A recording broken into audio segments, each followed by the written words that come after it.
Estamos de volta com o programa Urbanidades, iniciando o terceiro bloco. Lembrando que temos o apoio da De Casa e da Caioa Tapeçaria.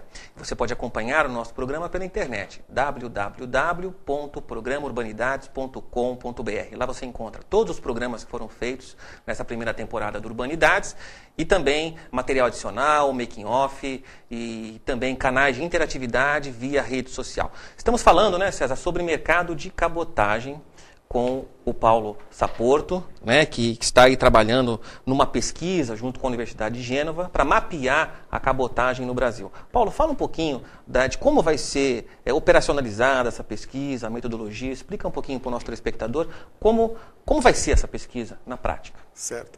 Bem, o objetivo da pesquisa é fazer um diagnóstico detalhado sobre o mercado de cabotagem no Brasil, né?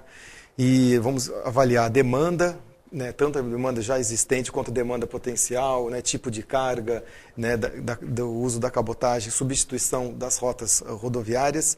Também vamos fazer uma análise da oferta, né, tanto do ponto de vista das empresas que já existem, que já fazem isso, quanto potenciais empresas que entrariam no mercado, o sistema de transporte como um todo, né, a conexão das malhas, os portos, né, e também uma avaliação das rotas, né, das principais rotas, das possíveis rotas que ainda não existem, que poderiam também ser desenvolvidas, e também a avaliação das políticas públicas do setor, né, regulação, regras, mudança nas regras, os impactos. Bem, o justificativo até, né, para um projeto dessa envergadura seria justamente esse crescimento da cabotagem recente e do potencial que ainda tem, né? Eu até ia mencionar, acabei esquecendo, o Brasil tem 7.400 quilômetros de costa, né, de mar, né, do oceano, e mais potencialmente 15 mil quilômetros de navegação fluvial, né? Então, o governo está estudando também, né, a navegação, o uso maior da navegação fluvial. Onde que é bastante usada hoje? No Rio Amazonas. O que acontece é que na Zona Franca de Manaus, você tem, né, o polo lá em Manaus, e não tem como você mandar essas cargas para o resto do país, por exemplo, via avião ou via estrada. Então, o único jeito e eles já usam isso bastante, através de barcaças pelo rio, né, o Rio Amazonas, que vai até Belém. Uma parte dessa carga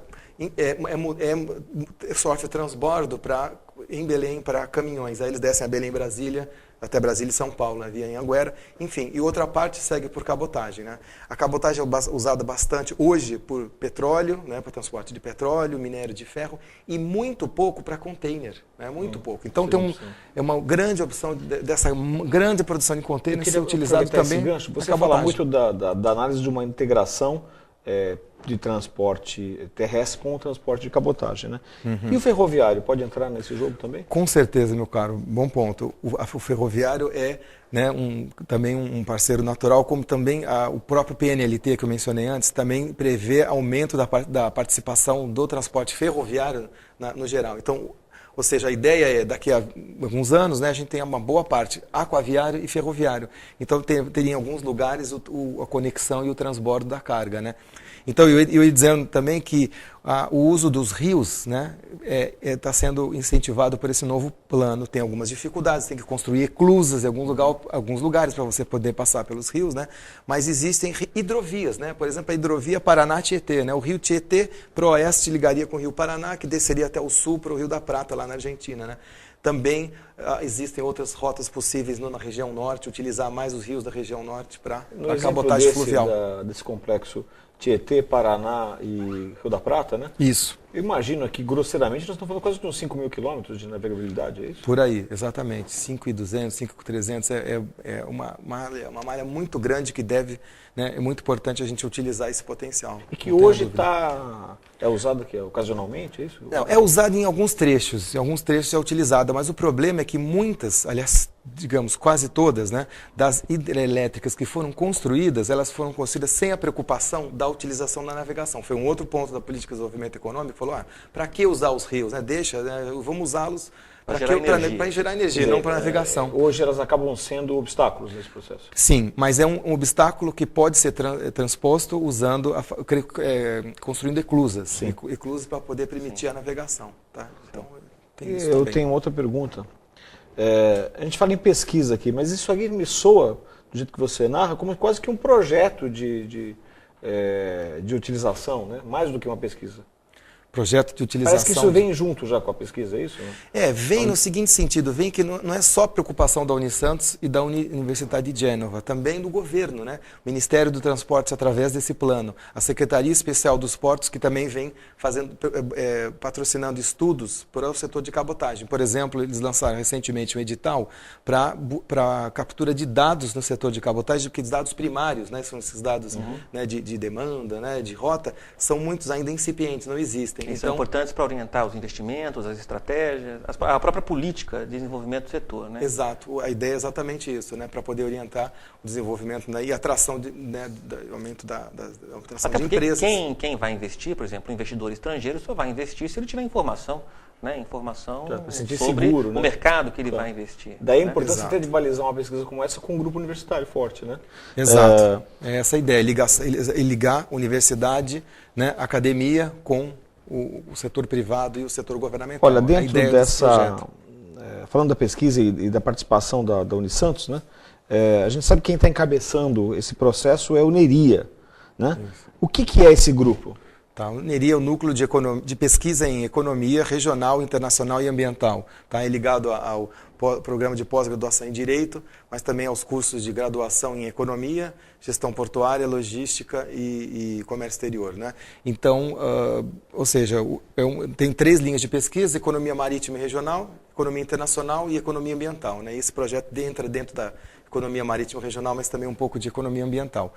Também faz parte desse projeto o GPO-LOG, que é um outro grupo de pesquisa da Unisantos, grupo de pesquisa operacional e logística, que também tem entre as suas vertentes de pesquisa a pesquisa operacional, a logística e a mobilidade urbana.